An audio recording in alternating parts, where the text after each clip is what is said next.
Bismillahirrahmanirrahim. Assalamualaikum warahmatullahi wabarakatuh.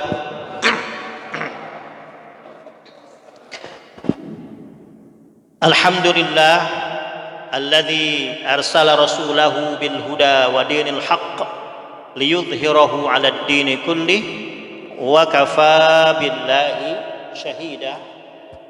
Asyhadu an la ilaha illallah wahdahu la syarika lah wa asyhadu anna sayyidana Muhammadan 'abduhu wa rasuluhu la nabiyya ba'dah.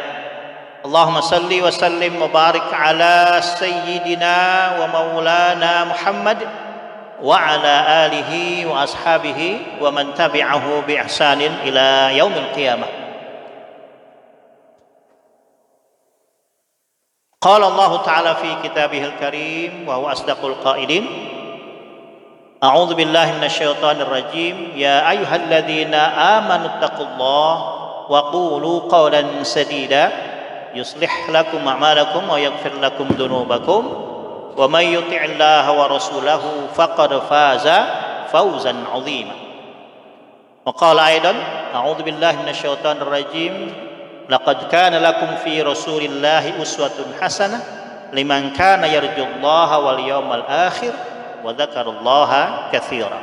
Shadaqallahul azim. Yang terhormat Al-Mukarram wal Mukarram Bapak Ketua DKM dan wakil serta jajarannya, yang saya hormati Bapak-bapak tokoh masyarakat, Bapak Ketua RW serta jajarannya, barangkali Bapak Ketua RT yang hadir pada malam hari ini. Yang terhormat juga para tokoh agama, para masyayikh, para asatidzah yang berkenan hadir pada hari ini, pada malam hari ini. Bapak-bapak dan ibu-ibu hadirin serta anak-anakku, adik-adikku yang senantiasa mudah-mudahan dirahmati dan diberkahi Allah Subhanahu wa taala. Alhamdulillah, segala puji bagi Allah Subhanahu wa taala yang sudah melimpahkan kita nikmat yang tidak pernah putus, yang tidak pernah berhenti. Ya. Semua yang kita rasakan dari kehidupan ini hakikatnya adalah nikmat dari Allah Subhanahu wa taala. Kalau itu saja diputus, berhenti satu detik saja, kita tidak bisa hidup, ya. Maka dari itu mari terus kita bersyukur, tidak hanya dalam lisan, pada lisan, tapi juga hati dan perbuatan. Hati kita meyakini bahwa Allah tempat bergantung, Allah tempat meminta, dan tempat segala-galanya kita mengadu. Hati kita harus kita tanamkan seperti itu, keyakinan kepada Allah, dan semuanya karena Allah kita bisa hidup. Hati itu harus seperti itu keyakinannya, itu bersyukur secara kalbi, secara hati. Jadi tidak ada tempat di hati kita selain Allah. Maka kalau itu, maka konsekuensinya atau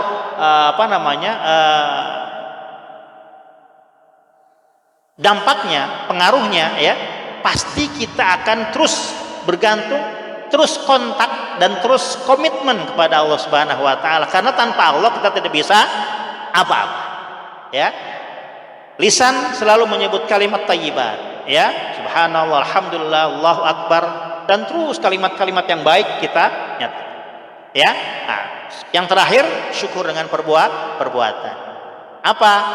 Ya, mengamalkan, ya, segala perintah Allah dan perintah Rasulullah Shallallahu Alaihi Wasallam. Dan yang tertinggi adalah sholat, ya, 5 waktu, skala prioritas tadi sudah disampaikan oleh wakil ketua DKM, ya. Maka tolong, Rasulullah pun ketika beliau menjelang wafat, itu yang keluar dari mulut yang mulia di sisi Allah Subhanahu wa taala itu adalah apa? 2, ya. Apa? Ummati, ya Allah, sayangnya ya ke kita, ya, sampai disebut, ya Allah, aku titip umatku, ya Allah, aku titip umatku. Rasulullah itu menitip kepada Allah agar kita ini dipelihara oleh Allah sepeninggal beliau. Sayangnya beliau kepada kita. Makanya kalau ada umat Islam, umat Nabi Muhammad SAW yang tidak peduli dengan Rasulullah, tidak mencintai, tidak mengikuti sunnah-sunnahnya, dan tidak melakukan segala sesuatu untuk membela Allah dan Rasulnya, kebangetan itu, ya, kurang ajar itu namanya. Ya, tidak punya perasaan dan tidak tidak punya ruh keislamannya, itu mati sebetulnya, dan otomatis amalannya pun sebetulnya akan sia-sia kelak ketika kita mengabaikan Rasulullah SAW. Maka ekspresikanlah dengan segala kemampuan kita, semampu kita, ya, ada harta, ada segala macam, ya, yang bisa kita lakukan, kita lakukan, dan yang paling penting adalah mengikuti sunnah-sunnah beliau, ya. Nah tadi, maka dari itu insya Allah mulai malam ini, ya, pada Pak DKM, kita makmurkan masjid ini dengan sholat 5 waktu berjamaah. Anak-anak, ajak anak-anak kita yang laki-laki terutama agar mengikuti, agar memakmurkan dan membiasakan pola hidup sholat berjamaah. Sebab sholat jamaah itu salah satu dikatakan Rasulullah adalah sunanul huda. Sunanul huda itu sunnah yang memiliki hidayah langsung dari Allah, yang tidak pernah Rasulullah tinggalkan sepanjang hidupnya, sholat berjamaah di masjid dalam yang 5 waktu. Maka kalau kita konsekuen memperingati maulid Nabi setiap tahun, maka skala prioritas kita adalah mengikuti sunnah-sunnah yang Rasulullah SAW sudah tetapkan dan tidak pernah ditinggalkan. Di antaranya adalah sholat yang 5 waktu berjamaah di masjid, ya. Oke, bersyukur kita seperti itu. Nah, diawali dengan saat. Oke. Baik Bapak Ibu hadirin rahimakumullah, mohon maaf saya duduk, ya. Berdiri juga agak kurang kurang kuat, ya. Maklum bukan sudah tua, sudah muda, ya. Sudah tua aki-aki, ya.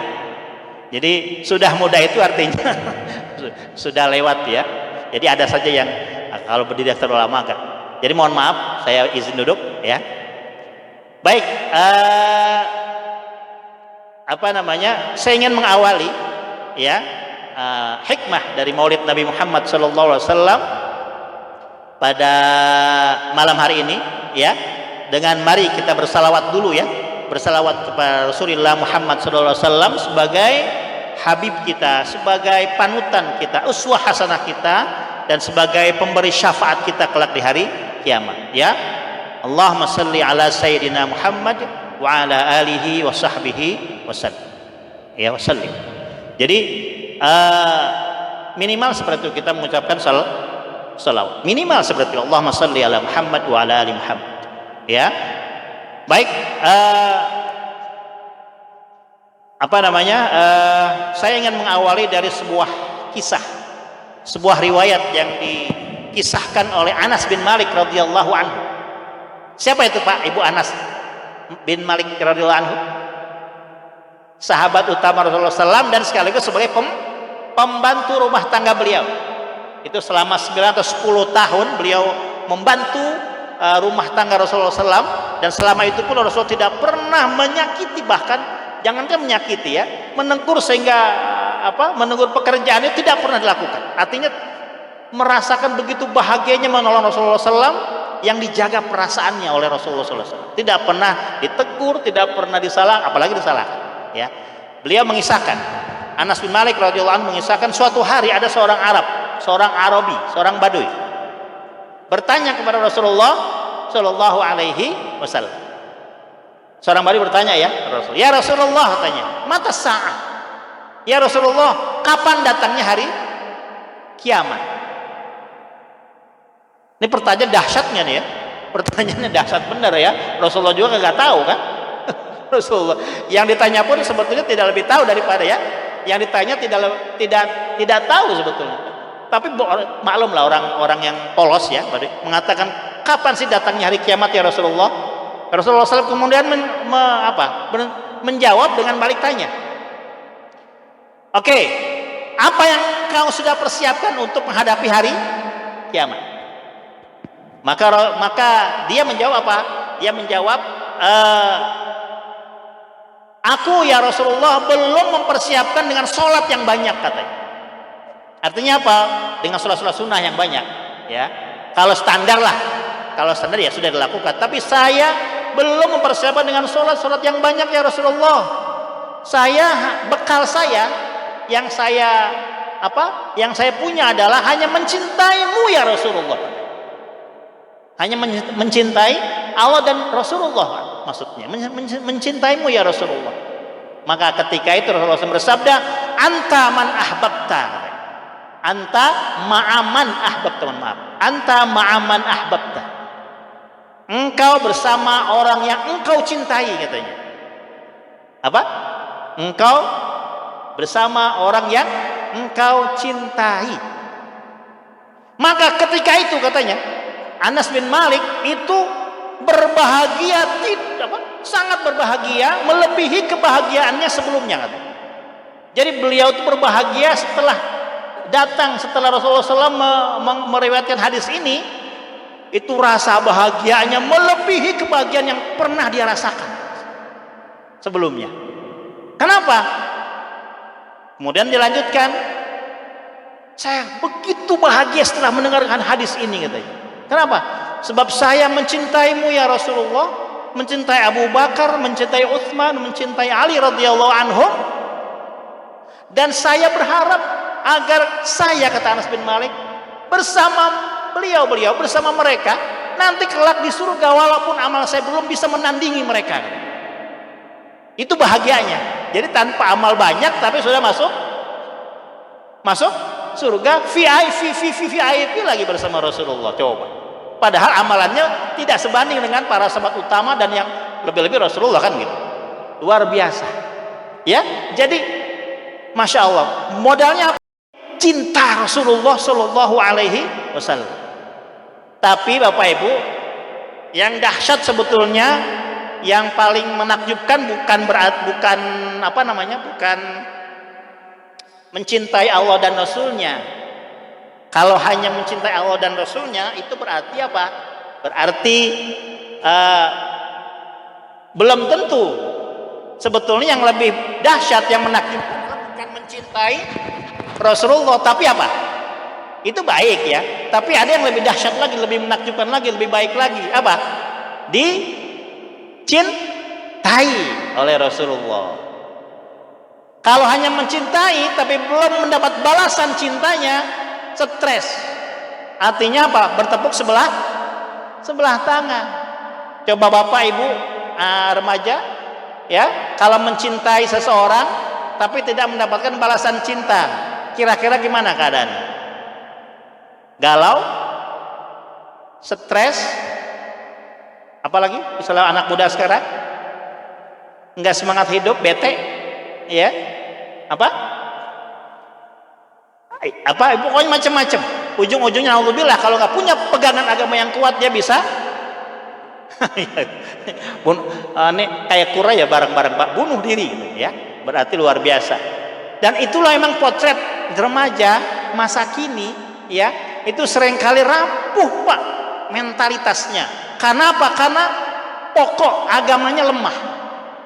Sehingga maka masjid ini betul-betul menjadi penguat fondasi agama yang kuat. Ketika fondasi agama kuat, maka semuanya menjadi kuat. Insya Allah kita akan kuat menghadapi apapun rintangan. Kenapa? Tadi tuh, sebab di hati kita hanya Allah, sumber kekuatan kita. Maka kita akan tidak pernah takut, tidak pernah frustasi menghadapi apapun yang kita hadapi di dunia ini. Karena apa? Yakin Allah bersama kita. Itu dahsyat loh Pak kekuatannya. Nah, kembali ke tadi. Coba remaja putri, ya, remaja putri, kira-kira kalau saya tanya, jawabannya apa nih? Lebih baik mana? Lebih bagus mana? Mencintai atau dicintai? Ayo. Ini kayaknya pertanyaannya buat ABG lebih pas. Buat ABG katanya, ya. Coba Neng Ayun anu di Pengker, kira-kira kalau saya tanya lebih dahsyat mana, lebih bagus mana? Mencintai apa dicintai? Mana jawabannya? Hah? Mencintai apa dicintai? Apa? Apa di? Oh di. Ya. Kalau yang jawab dua-duanya, itu serakah, itu bukan milih itu mah, ya. Kalau milih salah satu kan, berarti dicintai sebetulnya itu lebih nikmat, lebih dahsyat, lebih tenang hati. Betul nggak? Lebih tenang hati daripada mencintai belum tentu dicintai kan. Ngarep tapi tidak terbalas, yang ada stres, depresi tadi yang kita bilang kan, akhirnya tadi bete macam-macam. Tapi kalau dicintai, dibalas cinta kita, masya Allah, tenang, berbunga-bunga hati ini, ya kan? Maka itu kan Hasan Al Basri rahimahullah taala, seorang ulama salaf yang terkenal, beliau mengatakan begini, jangan kalian tertipu dengan, atau jangan kalian menganggap remeh tentang hadis anta ma'aman ahbabta, kalian bersama orang yang kau cintai, ya. Jangan kau remehkan kata ini dengan hanya bergantung kepada hadis ini, kemudian kalian lalai dari amal soleh katanya. Kenapa? Karena dahulu itu orang-orang Yahudi dan Nasrani, mereka mengklaim mencintai para nabi-nabi mereka, tapi mereka tidak bersama nabi mereka di surga. Kenapa? Karena mereka menyelisihi ajaran dan petunjuk nabi-nabi mereka, bahkan benci kan, bahkan mengadakan rekayasa untuk membunuh dan mengotak-atik ayat-ayat kitab-kitab suci mereka. Tapi secara mulut mereka mengklaim mencintai. Nah, maka dari itu mencintai belum tentu dicintai. Tapi kalau sudah dicintai berarti masya Allah, itulah tujuan kita kan. Kalau kita senang ke seorang, kalau kita juga disenangi, masya Allah, berarti bertepuk dua tangan, ya kan? Nah, jadi sekarang alangkah indahnya kan kita nanti bersama orang yang kita cintai di surga. Kenapa? Karena Rasulullah yang kita cintai. Coba, makanya adik-adik remaja ini, ABG ya, hati-hati mencintai seseorang. Jangan sampai yang kita cintai akhirnya nanti kita bersama dia di neraka. Karena yang kita cintai orang-orang yang jauh dari Allah, jauh dari mencintai Allah dan Rasulnya. Hati-hati ya. Maka dari itu kita harus punya paradigma cinta, harus punya filsafat cinta ya, agar cinta kita tidak tersesat. Apa tersesat? Maksudnya yang kita cintai justru menggiring kita ke dalam api neraka. Naudzubillah min dzalik, ya kan? Nah, sekarang bagaimana caranya agar kita bisa mencintai, kita bisa dicintai oleh Rasulullah Shallallahu Alaihi Wasallam, yang itu dambaan kita semuanya, semua dambaan kita. Karena cinta Rasulullah itu berarti cinta kepada Allah. An-Nisa 80 Allah mengatakan wa man yuti'ir rasula faqad ata Allah. Barang siapa yang mentaati Rasul, maka hakikatnya dia sudah mentaati Allah Subhanahu wa taala. Nah, maka dari itu bagaimana kiat-kiat ya, cara-cara agar kita dicintai oleh Rasulullah Shallallahu Alaihi Wasallam, dan kelak nanti kita bersama beliau di surga. Insya Allah. Amin ya Pak, Bu. Amin ya Allah ya Rabbal Alamin. Surganya Rasulullah namanya apa?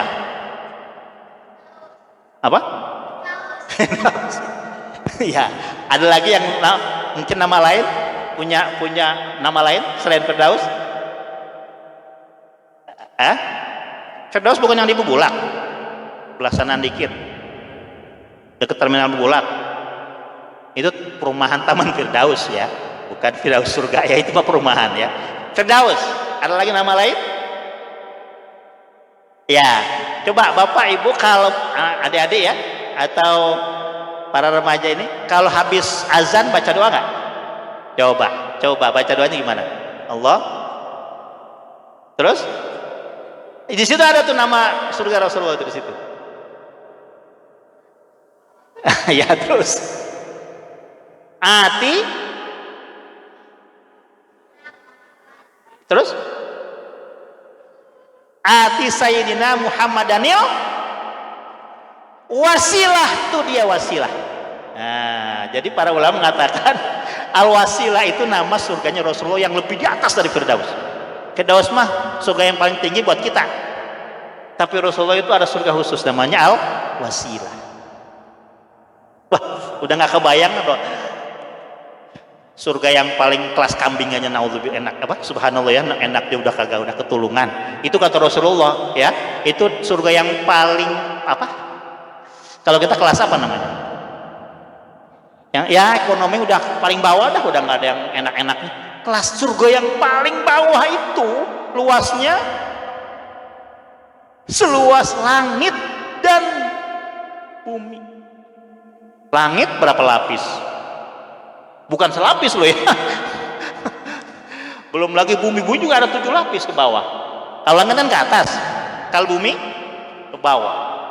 Dan dalam riwayat itu neraka tuh ada di dasar bumi, di lapisan yang ke bawah itu. Dan surga paling, nah jadi antara atas bawah itu memang ada juga simbol ya, neraka. Jadi wasilah namanya. Waduh, kalau sudah ke situ ya Allah udah nggak kebayang. Jadi yang paling rendah aja segitu. Ya, istananya kayak apa? Aduh ya Allah nggak kebayang, subhanallah. Masya Allah, ya kan? Nanti gimana siapa yang urus tuh rumah-rumah kayak istana kita ntar? Yang nyapu siapa? Jangan mikirin itu. Itu mah sudah ada wildan. Wildan itu nanti para pembantu yang Allah siap. Nah, udahlah, jangan diteruskan ya. Nanti kita akan teruskan nanti aja ya. Kita teruskan dulu ini bahasan. Jadi wildan apa? Namanya wasilah. Kalau kita ingin di surga bersama beliau, insya Allah mudah-mudahan kita akan bersama beliau di wasilah. Insya Allah ya. Oke. Yang pertama apa? Yang pertama adalah apa kira-kira? Kalau kita ingin dicintai oleh Rasulullah Shallallahu Alaihi Wasallam, yang pertama kita harus menjadikan cinta kita tulus. Apa? Tulus itu apa sih? Ya, tulus tuh kholis mungkin ya, bukan ikhlas, kholis. Memang asal kata dari kata kholaso. Kalau ikhlas hanya kepada Allah niatnya kan, ini namanya kholis. Kholis itu murni, tulus, murni, khalis. Murni itu apa sih? Tidak tercampur. Nah, Bapak kan kalau beli bensin murni berarti kan nggak campuran air kan? Jadi khalis itu murni artinya. Ya cinta kita harus murni, harus bersih dari segala sesuatu yang merusak cinta kita kepada Rasulullah SAW.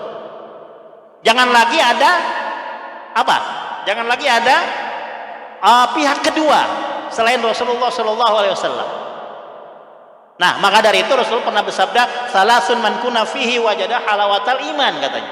Ada 3 hal yang apabila kalian lakukan ini, kalian akan tulus cinta kepada Allah dan Rasulnya dan merasakan lezatnya itu beriman kepada Allah dan Rasulnya. Apa itu 3 itu? Yang pertama, ayyakunallahu wa rasuluhu ahabba ilaihi mimma siwahuma. Yang pertama, hanya Allah dan Rasulnya yang menjadi paling ia cintai daripada segala sesuatu. Jadi ketika kita bicara Rasulullah, berarti kita berbicara Allah juga ya. Jadi mencintai Rasulullah Sallallahu Alaihi Wasallam itu sudah di atas segala-galanya. Jangan lagi di bawah, jangan. Bahkan cinta Rasulullah itu menjadi apa? Pedoman, menjadi indikator, menjadi level yang paling tinggi yang akan mempedomani cinta kita seluruhnya di dunia ini. Jangan sampai gara-gara cinta kita kepada anak, kepada orang tua, kepada istri, kepada suami, kepada benda, kepada apapun kekayaan, akhirnya kita menyelisihi sunnah Rasulullah. Akhirnya kita tidak mengikuti sunnah Rasulullah, mengabaikan perintah larangan Rasulullah Sallallahu Alaihi Wasallam dan mengikuti sunnah-sunnahnya. Jangan sampai. Ya, jadi itu dia. Karena ini cinta yang paling tinggi sudah. Jangan sampai ada yang lebih tinggi lagi selain dari Allah dan Rasulnya. Sudah belum kita mencintai Rasulullah di atas segala-galanya, Ibu Pak? Mudah-mudahan berproses ya. Sudah berproses, mudah-mudahan semakin diperingatinya Maulid setiap tahun, semakin kuat kita memantaskan diri kita menjadi umat Rasulullah yang layak dicintai oleh beliau. Insya Allah. Iya? Maka dari itu tuluskanlah cinta.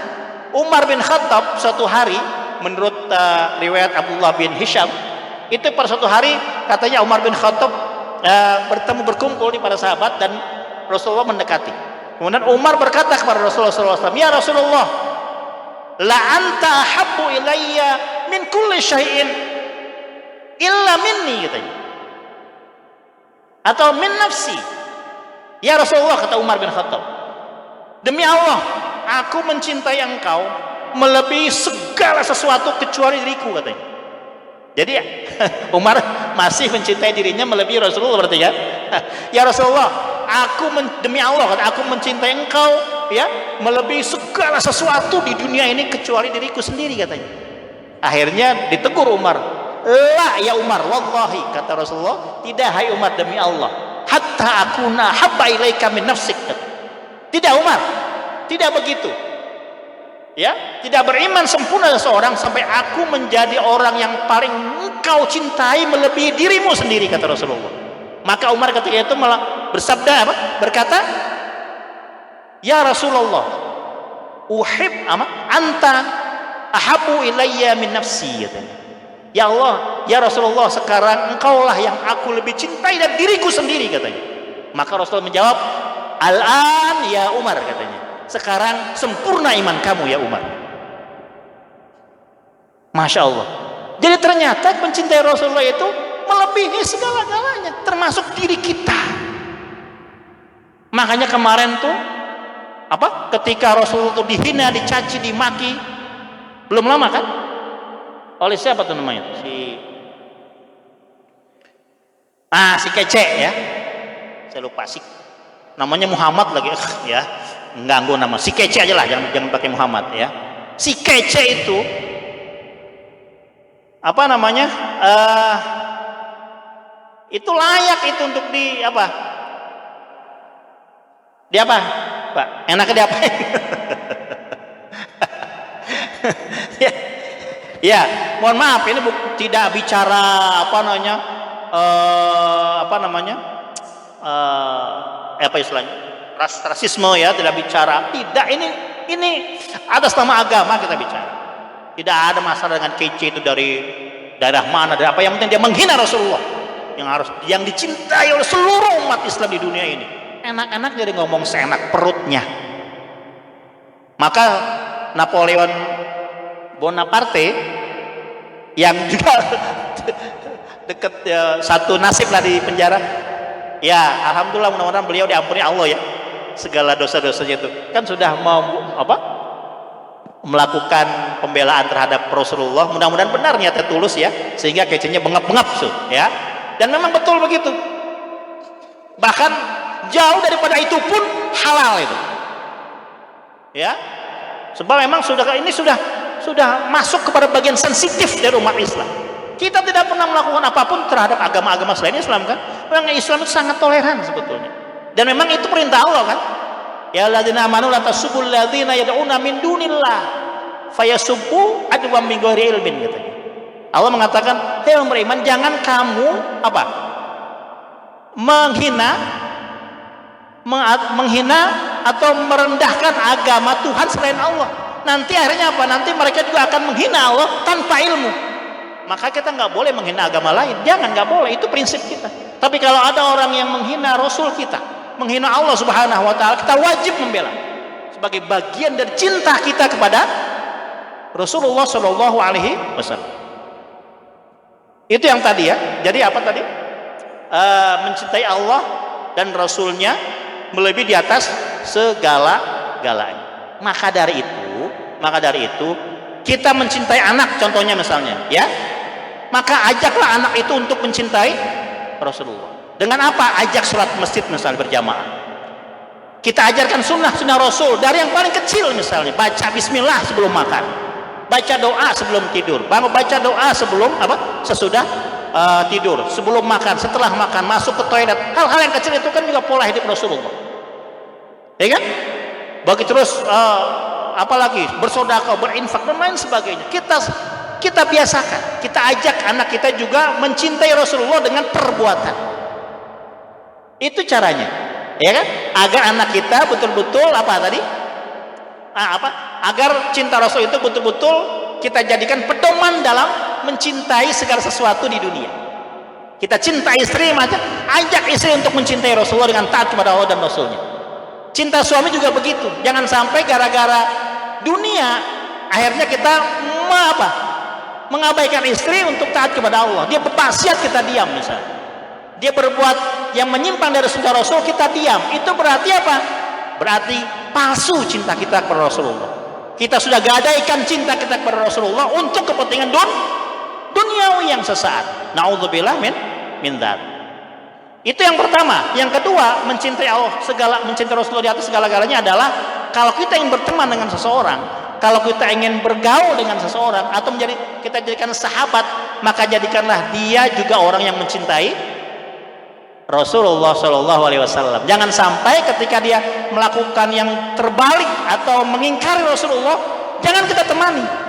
Berarti bukan cinta kita bukan bukan skala prioritas kepada Rasulullah, tapi kepada orang itu. Ada kan orang yang karena alasan mencintai dia, mungkin bos atau akhirnya ketika ada sesuatu yang melanggar prinsip-prinsip Islam, kita biarkan, kita ikut bos kita. Berarti cinta kita kepada Rasulullah SAW itu hina, palsu, dan bohong, dusta. Ya, ma'asyiral muslimin rahimakumullah. Itu dia. Jadi Umar sendiri itu akhirnya mengaku bahwa tidak ada yang lebih dicintai sampai dirinya sendiri. Nah, dalam hadis lain juga dikatakan, dalam riwayat lain Rasul mengatakan la yu'minu ahadukum hatta akuna habba ilaihi min waladihi wa walidihi wan nasi ajma'in. Tidak sempurna iman seseorang kepadaku, katanya, sampai aku yang menjadi dia paling ia cintai melebihi anaknya, orang tuanya, dan dia. Jadi subhanallah, ya. Mengapa kita harus mencintai Rasulullah SAW? Ya Allah, tadi sudah dikatakan jasa-jasa beliau tidak bisa diukur, tidak bisa dibalas oleh kita. Itu tadi yang wasiat sebelum wafat itu ada dua kan? Ummati yang tadi saya belum sampaikan ya. Yang kedua itu adalah as-sholah. Ya, umatku ya Allah, aku titipkan umatku kepadamu ya Allah, lindungi mereka, beri rahmat mereka. Dan yang kedua, wasiat kepada hambanya, kepada umatnya sholat, jangan lupa menjadi skala prioritas dari ibadah kepada Allah Subhanahu wa taala, dan bukti cinta kita kepada Allah, kepada beliau, dan kepada Allah Subhanahu wa taala. Ya, ini yang menjadi pedoman. Itu yang pertama. Kemudian indikasi agar kita ingin dicintai Rasulullah yang kedua adalah mari kita buktikan dengan bukti nyata, tindakan nyata. Apa? Kalau cinta itu kan apa? Cinta itu kan ada dalam hati ya. Ada ekspresi perasaan. Jadi kalau kita merasakan cinta kepada Rasulullah SAW, maka sudah kita gantungkan, kita jadikan cinta itu pedoman dari seluruh yang kita cintai di dunia. Itu prinsipnya kalau dalam cinta ya, itu ekspresi perasaan. Nah, sekarang apa bukti otentik, bukti atau tindakan nyata setelah kita mengaku mencintai Rasulullah SAW? Yang pertama tentunya ada dalam surat Al-Ahzab ayat 56. Apa? A'udzubillahi minasyaitonirrajim. Bukti yang pertama adalah innallaha wa malaikatahu yusalluna 'alan nabi ya ayyuhalladzina amanu sallu 'alaihi wasallimu taslim. Hai, sesungguhnya Allah dan para malaikat bersalawat kepada Rasulullah. Maka hai orang-orang beriman, bersalawatlah kepada Rasulullah sallallahu alaihi wasallam. Salawat Allah itu kepada Nabi bentuknya apa? Bentuknya yang pertama pujian dan rahmat yang dilimpahkan pada Nabi. Kenapa dipuji? Dalam surat Al-Qalam kan kita sudah pernah dengar. Allah memuji Rasulullah SAW dengan mengatakan wa innaka la'ala khuluqin azim. Sesungguhnya engkau adalah makhluk atau manusia memiliki akhlak yang sangat agung. Allah memuji Rasulullah SAW yang tidak dipuji nabi-nabi yang lain. Maka beruntunglah kita menjadi umat juga yang terpuji, karena nabi kita dipuji dengan julukan khuluqin azim, yang tidak ada yang manusia yang melebihi, bahkan nabi pun tidak ada yang lebih baik daripada Rasulullah SAW. Bahkan dalam suatu riwayat Anas bin Malik itu meriwayatkan, bahkan nanti di yaumil kiamah, di padang mahsyar itu ketika manusia dikumpulkan, itu belum dihisab, dikumpulkan itu selama, masya Allah. Apa tahu waktu sehari di sana bandingannya dengan dunia? Itu satu harinya di sana di padang mahsyar dibanding dunia itu kan ada dua pendapat, ada yang 1000 tahun atau 50.000 tahun. Inna apa? Innal yauma ka'alfi sanatin mimma ta'uddun. Satu harinya itu seperti 1000 tahun di sini. Atau dalam riwayat dalam ayat lain mengatakan malaikat itu kalau menembus ke Allah ya itu mengambil apa jarak waktu 50.000 tahun dalam sehari sananya ya dibanding sini.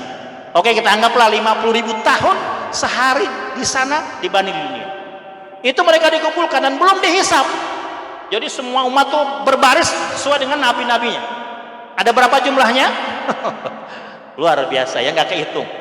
Coba Pak, di padang mahsyar, lapangan luas Ibu. Coba tuh matahari 1 mil, bahkan ada yang mengatakan 1 jengkal atau 1 mil. Jangankan 1 jengkal ya, 1 mil. Kita sekarang ini jarak kita berapa nih dengan matahari Pak? Iya jauhnya berapa kilo? Itu ada mengatakan kira-kira 100 juta kilometer. 100 juta kilometer panasnya waktu tengah hari. Masih panas nggak? Kalau musim kemarau panas itu jam 12 tengah hari itu 100 juta kilometer loh jarak matahari dengan bumi. Ini hanya 1 mil atau 1 jengkal, kira-kira gimana? Makanya kata Rasulullah ketika itu manusia akan ditenggelamkan oleh keringatnya sendiri. Tapi nanti ada yang tenggelam, ada yang sampai dengkul, sampai perut sesuai dengan amal perbuatan. Panas Pak, haus nggak kira-kira? Haus nggak? Nggak ada tuh dawet di situ, nggak ada yang jual es buah itu nggak ada, pohon-pohon juga nggak ada, itu lapangan udah nggak ada, apalagi Giant, ya ini udah bangkrut sekarang ya, apalagi di sana nggak ada toko, nggak ada apa, sudah yang menolong kita hanya amal soleh kita ketika di dunia. Salah satunya adalah infak kita. Infak kita itu nanti kata Rasulullah SAW akan menjadi naungan kita, akan menaungi dari kepanasan di padang mahsyar, akan menolong kita, akan memberikan segala macam kebutuhan hidup kita di padang mahsyar. Sodakoh kita. Jadi al-mar'u fi dhilli sodakotihi kata Rasulullah. Setiap orang di hari kiamat itu nanti akan dibawa naungan sodakohnya. Maka perbanyak sodakoh ketika sekarang. Mumpung masih hidup, perbanyak infak sodakoh. Masya Allah, nyesel nanti kita ketika kita sudah mati. Karena kurang sodakoh. Ya, jadi tolong Bapak Ibu semangat. Ya ini juga perintah dan ini sabda Rasulullah Shallallahu Alaihi Wasallam. Ya, baik. Jadi sholawat, apa sih manfaat sholawat kita kepada Rasulullah SAW? Nah, Rasulullah Shallallahu Alaihi Wasallam pernah bersabda, "Man shalla alayya sholatan wahidatan sallallahu alaihi asyra salawatin." Kemudian apalagi? Wa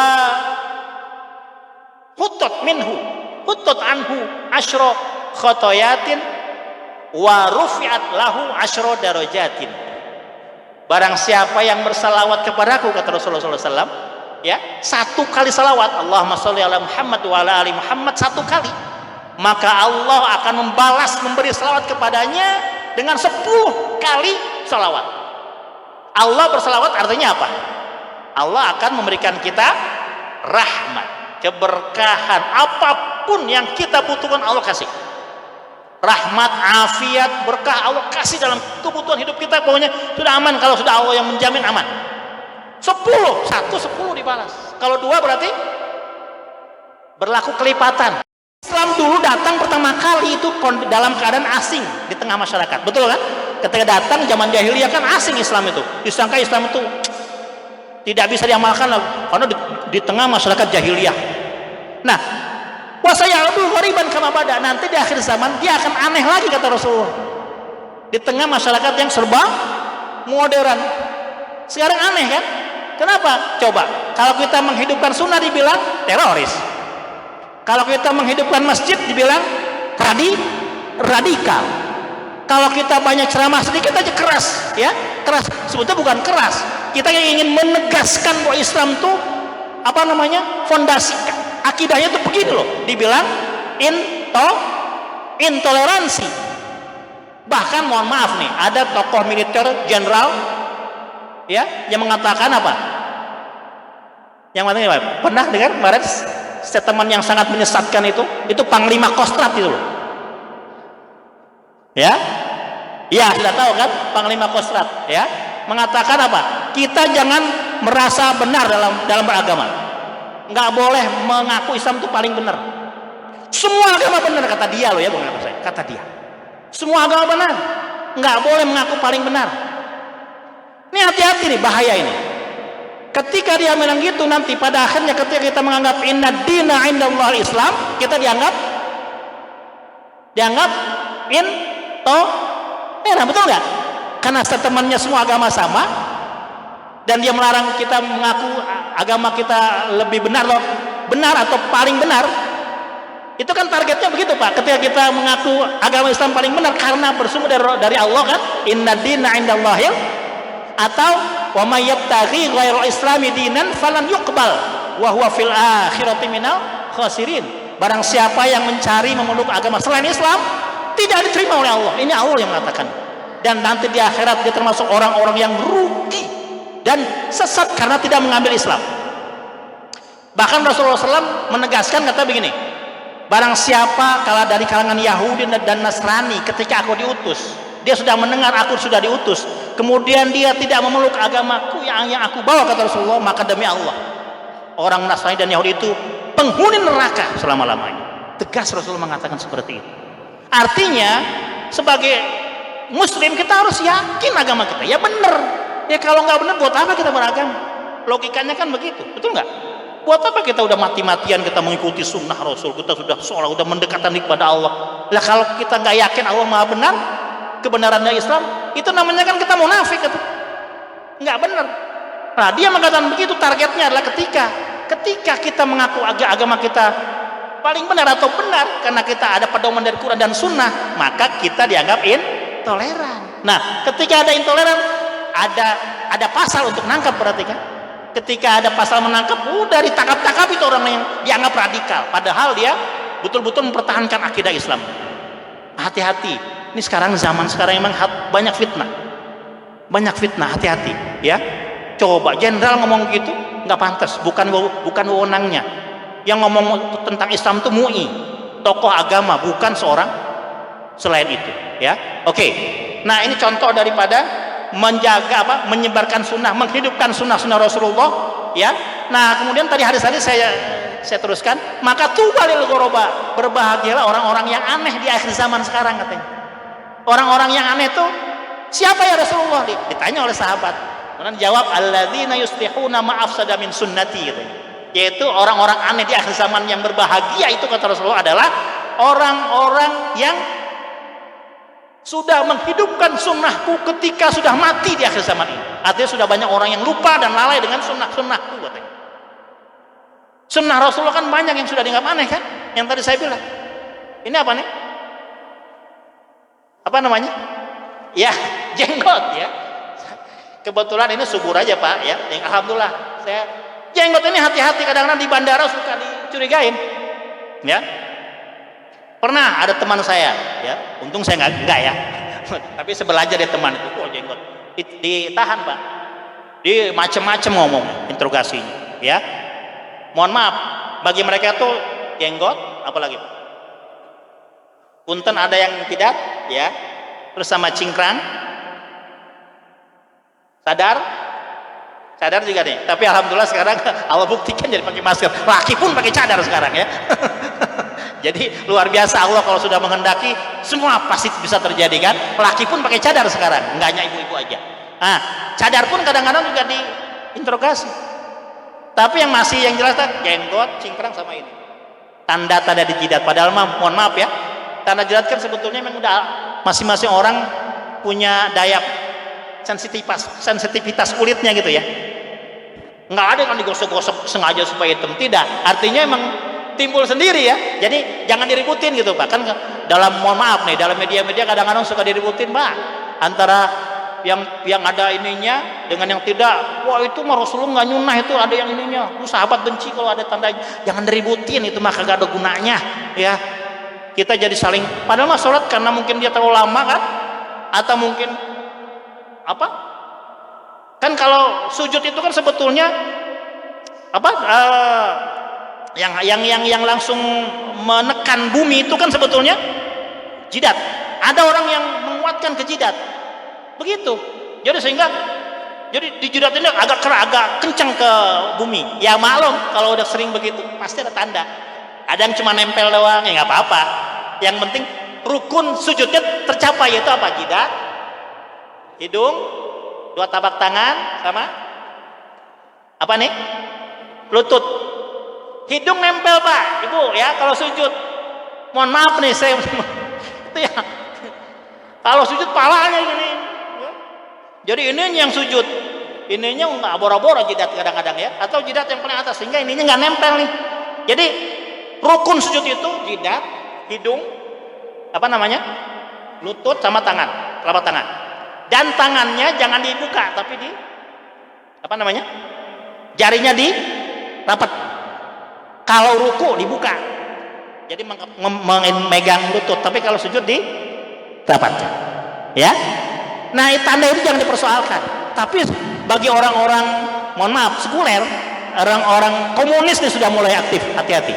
Itu sudah, karena targetnya Islam adalah, maka tanda-tanda simbol Islam pasti dimusuhi.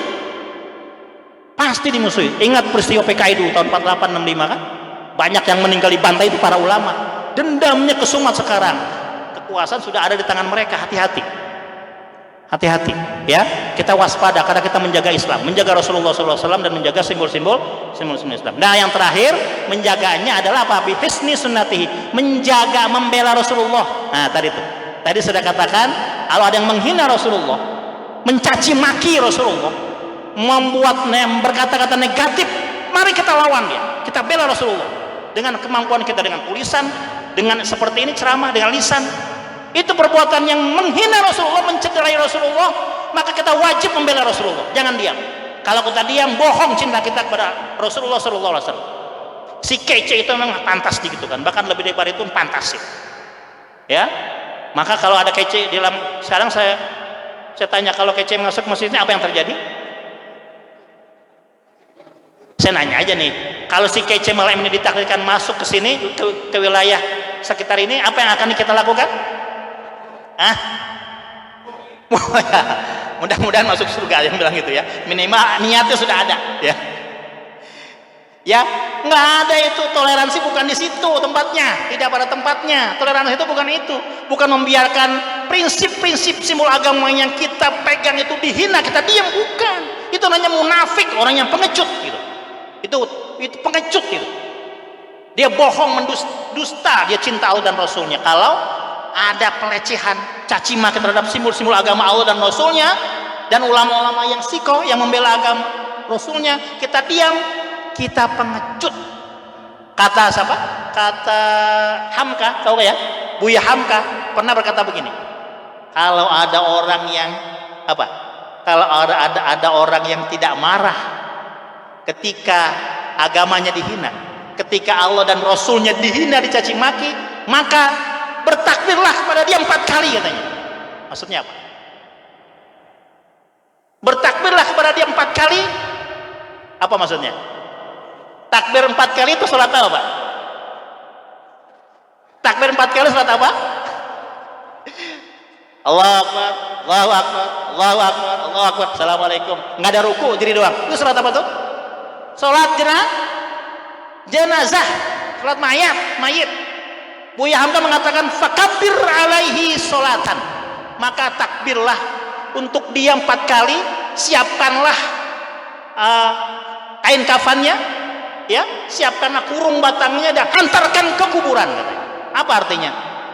Imannya sudah mati, hakikatnya dia sudah mati karena tidak ada giroh. Giroh itu apa? Cemburu. Tidak cemburu Allah dan Rasulnya dihina, dicaci maki, maka sudahlah, sholatin jenazah gitu loh kasarnya. Sholatkan jenazah, siapkan kerandanya, bungkus, kuburkan cepat-cepat karena dia sudah mati hakikatnya, imannya sudah mati. Itu Buya Hamka yang mengatakan, Masya Allah. Maka Buya Hamka itu luar biasa ya, MUI yang paling monumental itu di Indonesia, Buya Hamka. Dan beliaulah yang mengharamkan perayaan Natal sebagai yang dianggap toleransi. Bukan, itu bukan toleransi, itu namanya mencampur aduk agama. Atau dalam istilah JIL itu pluralisme agama. Jadi semua agama sama. Jadi kita hari Jumat kita boleh ke masjid, Minggu kita ke gereja, Sabtu ke pura, terus hari yang lain ke kelenteng, terus ke vihara. Oh itu begitu tuh maunya mereka tuh. Naudzubillah min dzalik. Ini perusak agama yang harus kita jaga kemurnian Allah dan Rasulnya dengan membela dengan apa yang kita miliki, yang bisa kita miliki. Baik Bapak Ibu rahimakumullah, mohon maaf, mudah-mudahan dari apa yang kita bicarakan ini ya kesana sini dapat memberikan manfaat untuk saya pribadi, untuk kita bersama dalam rangka membangkitkan kembali giroh untuk kecemburuan, semangat untuk membela Rasulullah SAW, baik dengan menghidupkan sunnah-sunnah beliau, menyebarkan sunnah-sunnah beliau, ya, kemudian menjaga, membela beliau dari segala macam orang musuh-musuh Islam yang mencaci maki beliau, dan setelah itu kita istiqomah di jalan Allah Subhanahu Wa Taala sampai akhir hidup kita. Yakin kita bahagia nanti bertemu dengan Rasulullah SAW. Insya Allah, ya.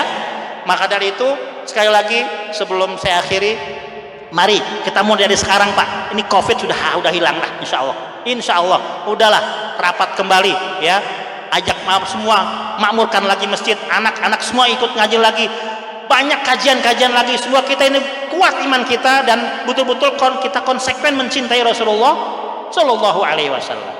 Ya, demikian, dan mudah-mudahan Allah menguatkan kita, memberikan kita kekuatan lahir batin, ya, dan memberikan kita keistiqomahan, ya, untuk terus mampu memantaskan diri kita dengan umat yang dicintai oleh Rasulullah SAW, dan terus bisa juga menyebarkan, mengajarkan kepada anak-anak kita, istri kita, ya, tetangga kita, teman-teman kita, untuk semuanya bersama-sama mencintai Rasulullah Shallallahu Alaihi Wasallam. Ya, sebelum kita akhiri, kita baca doa terlebih dahulu.